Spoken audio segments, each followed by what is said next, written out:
नमस्ते फ्रेंड्स। हमारे यहाँ कलकत्ता में बहुत ज़्यादा गर्मी पड़ रही है और ये आज के पेपर में था कि ये इस सेंचुरी की सबसे लंबी हीट वेव है। तो दोस्तों, ये हीट वेव जो है वो ये यातना प्रकृति हमें क्यों दे रही है, कभी गौर किया आपने? प्रकृति का एक नियम है, जो आप इसको दोगे ये आपको वापस कर देगी। क्या कर रहे हैं? कितनी यातनाएं दे रहे हैं हम प्रकृति को, चाहे हमारी नदियां हो, हमारे पहाड़ हो, हमारे जानवर हो, हमारी फसलें हो, हमारी जमीनें हो, हमारा वातावरण हो। छोड़ रहे हैं क्या किसी को भी हम? किस लिए? सिर्फ अपने लालच के लिए, अपने मजे के लिए। क्या क्या नहीं करते हम।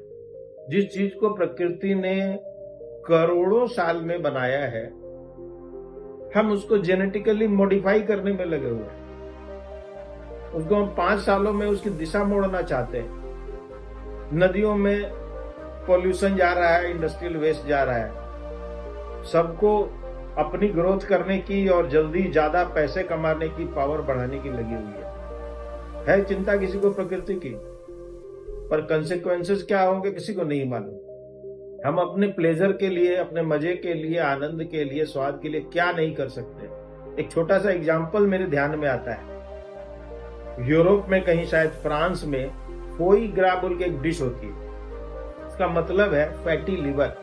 जानवर का लिवर जिसमें बहुत फैट इकट्ठा हो गया हो, उस पे ये डिश बनती है। शायद बहुत स्वादिष्ट होती है। मैं तो वेजिटेरियन हूँ तब से, तो जितना मुझे मालूम है मैं बता रहा हूँ। तो उसमें वो एक जानवर होता है, एक पक्षी होता है, शायद टर्की। वो टर्की को खिलाते हैं बेतहाशा। जब वो खाने से रिफ्यूज कर देता है तो उसको पाइप लगा के खिलाते हैं। इतना खिलाते हैं कि उसका लीवर बड़ा होते होते, फैटी होते होते उसकी एनस से प्रोलैप्स हो जाता है। फिर भी खिलाते जाते हैं। कितनी भीषण यातना है ये, और कितने इनसेंसिटिव हो सकते हैं हम लोग, कितने संवेदनाहीन हो सकते हैं हम लोग। प्रकृति तो बहुत कुछ सहती है, बहुत कुछ सहती है। बहुत लंबी अवधि है उसकी सहनशीलता की। उसके बाद वो कुछ इस तरह का शुरू करती है। तो सावधान हो जाइए दोस्तों। हम लोगों को जिस तरह से हम लोग सब मिलके कर रहे हैं, बहुत कुछ झेलना है, या फिर इस पे एक्शन लें कुछ सब मिलके।